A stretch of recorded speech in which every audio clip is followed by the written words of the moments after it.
Hey everybody, it's Greg Harrelson here with Century 21, the Harrelson Group, and as usual, I'm with my co-host Abe Safa, also with Century 21, the Harrelson Group, and we're going to talk about the inventory levels of at least residential inventory levels in Myrtle Beach, as well as prices, and how we're starting to see some signs of leveling off. So, Abe, before we get deep into the numbers, thank you again for joining me once for another week, another episode of Myrtle Beach Real Estate TV. Oh yeah, Greg, my pleasure. Always good to be here, have these conversations. Yeah, yeah. I look forward to these conversations, quite frankly, and just especially right now because there's so many there's so many dang directions this could go. It really could. There's a lot of directions this could go. I mean, I think back in 2007, it was kind of like there's one direction this is going, and that's straight down. Right. But right now, I mean, I don't know that anybody can really make that type of statement. I mean, I talked to one or listened to one economist, and they say it's going straight down. And one economist is saying, look, let me tell you why it's probably going to go up. So, but what do we have today? Yeah, I mean, I think that's spot on, Greg. It's so hard. Like I look at the numbers every single day, and every single day, like I'm a little bit surprised. It's not like I'm not, usually you look at stuff, okay, I can see the trend. It's just going to keep going that way. But like every single day, it seems different. Yeah. I wanted to show a couple of different graphs, first of all, because it actually highlights exactly what you just said, and then go over a couple of different numbers. So what we're seeing is, ever since May, things obviously started to change for us, right? And all of a sudden we saw inventory like just really take off, like instantly take off. But then all of a sudden it started to flatten out.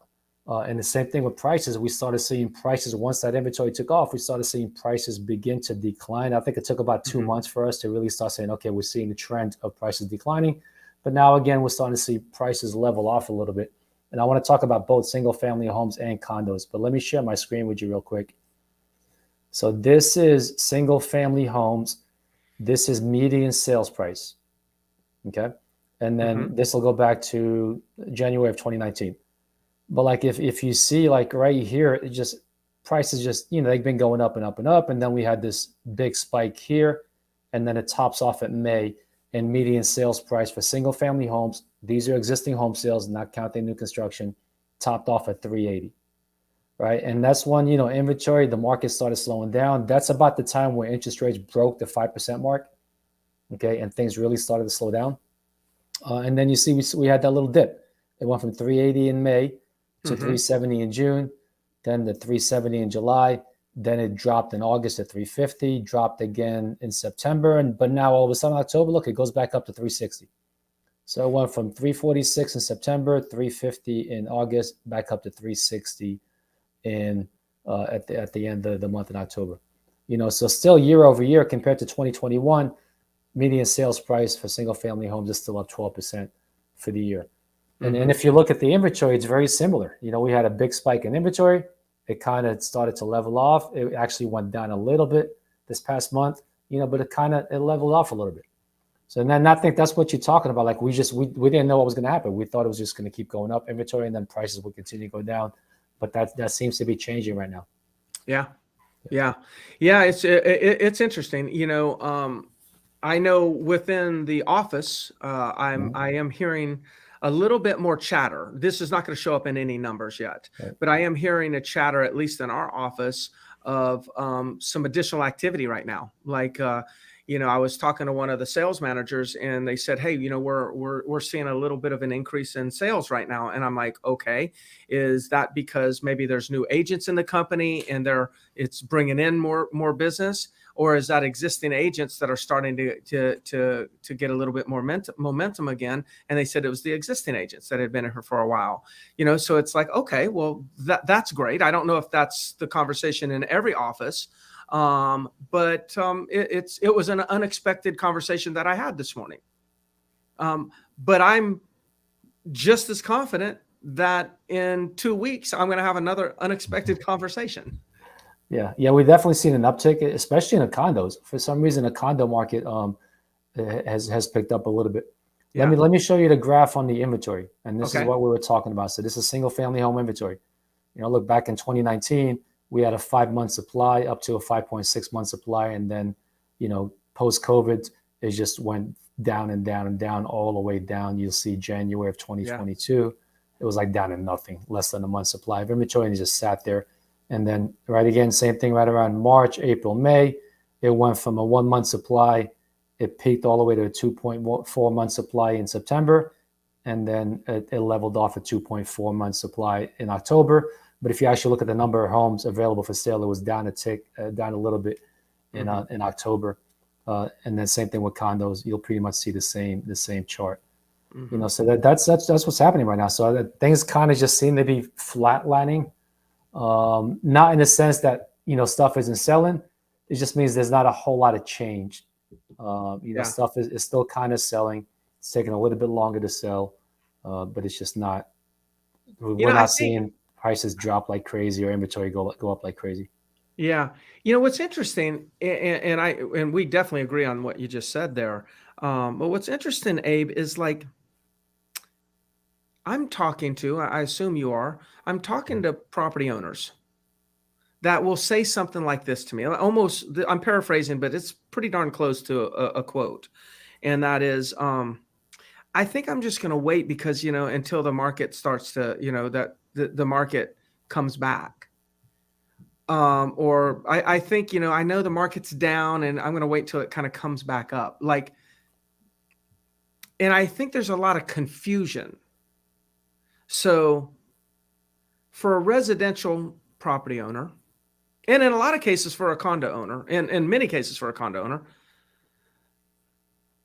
a market going down, like there's no evidence. I don't know how many communities I could go in and do a market analysis for, and there'd be no evidence that there was a loss in price. Like the property would have sold for $325,000 6 months ago or 4 months ago, and it will sell for $325,000 today. Extremely common. But the seller, potential seller, who I would be talking to, is like, yeah, I'm just going to wait for the market to come back. I know it's down. And I'm like, well, what is down?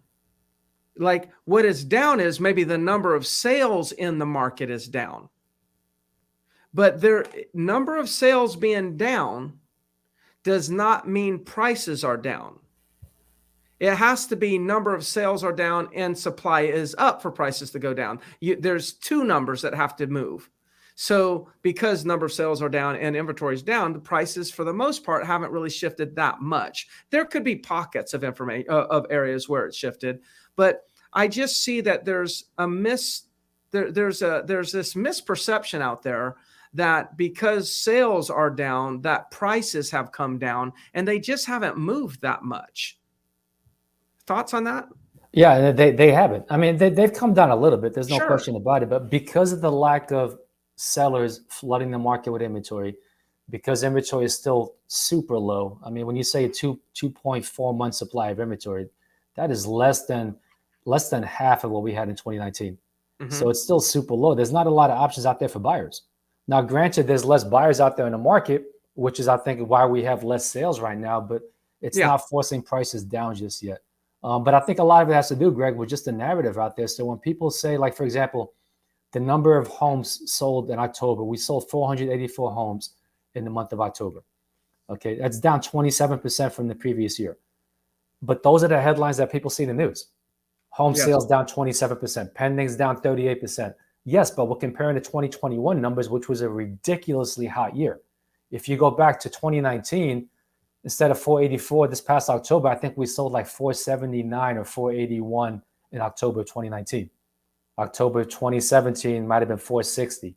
So it's back to a normal year. If we just take out the 2020 and 2021, that period of time, if we just take that out of the equation, this is actually a good market right now. And if you look at the actual inventory, we'd be saying, holy cow, right now we've got no inventory. This is definitely a seller's market.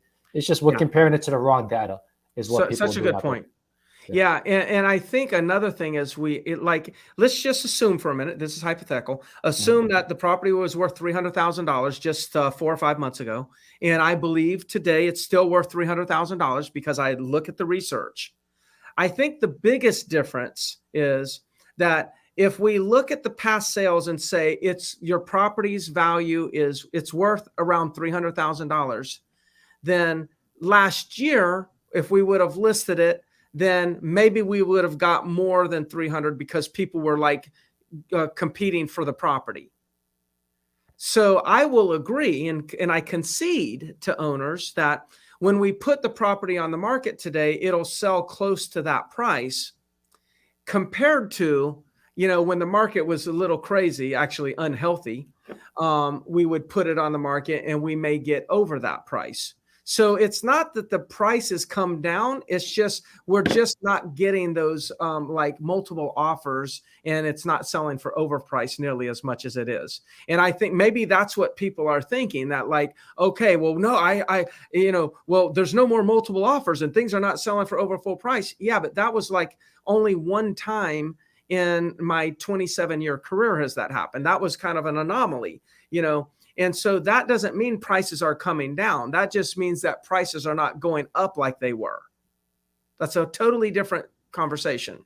No question about it. And then we have to make sure we emphasize this is data that we're looking at right now. Just like you said when you started the show, how every single day seems to be changing.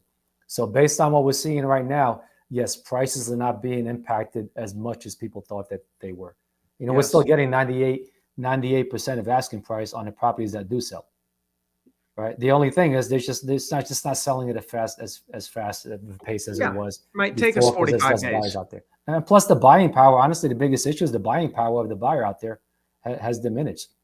When you're buying the 7% interest rate compared to a 3%, that takes away a lot of your buying power.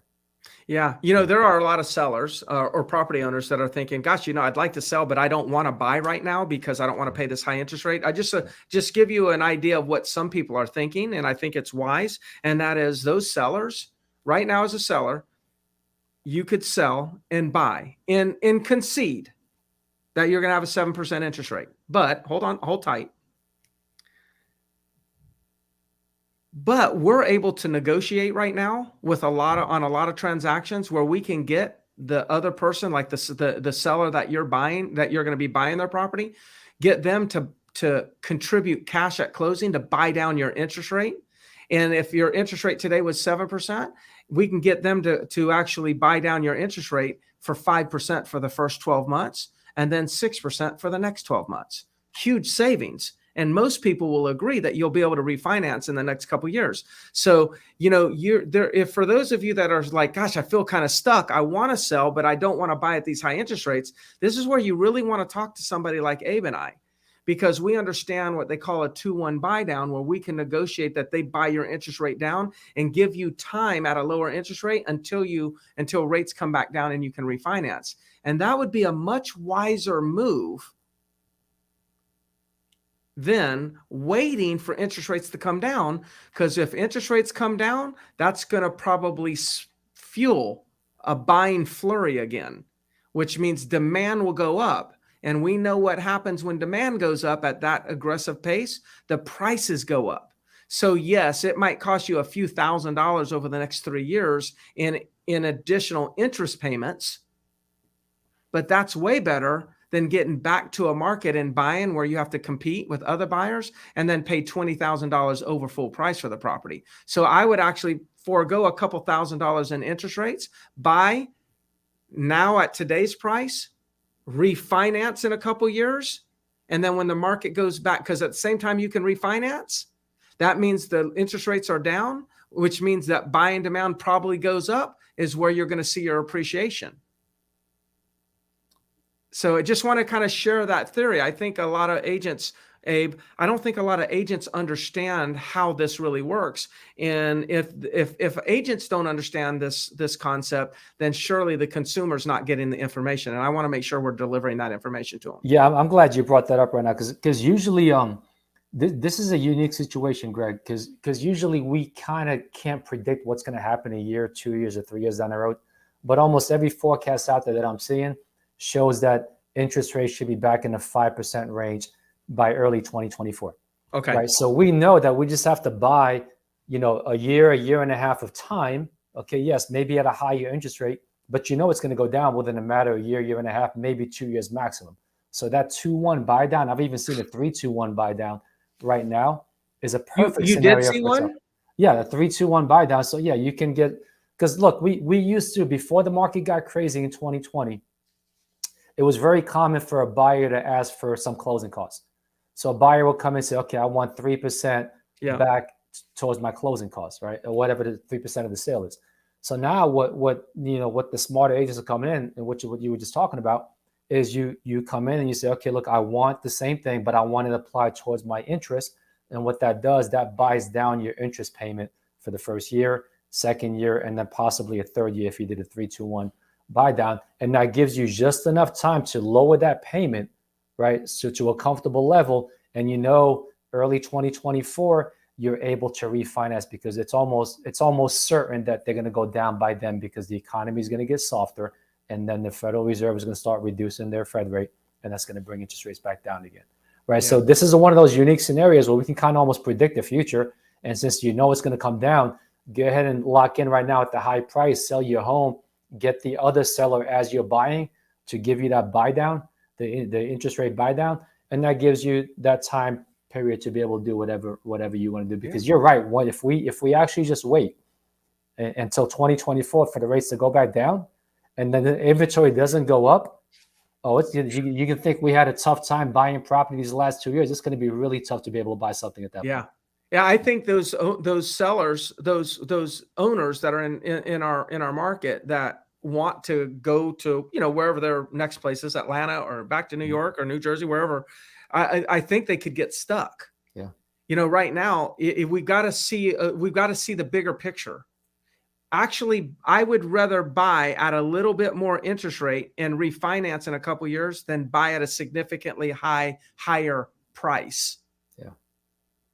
And if it got as hot as it was, if not hotter, then appraisals go out the window. Contingencies for inspections, all of us, you lose that leverage again, like we did the last 2 years before this. So this is the time, if you know for sure that you're going to sell and then turn around and buy, and just do what you can.